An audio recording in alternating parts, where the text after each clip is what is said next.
Mga kababayan, tinangkang patalsikin si Tito Sotto bilang Senate President.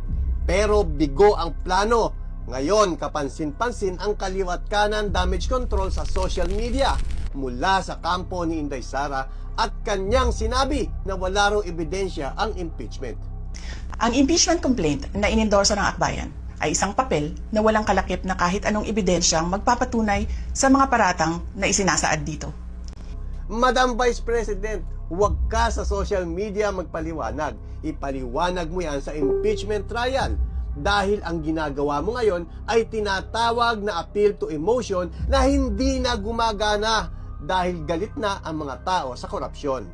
Habang papalapit ang hearing sa Senado, asahan na natin ang mas matinding ingay online kasama ang galaw ng kanyang mga taga-suporta.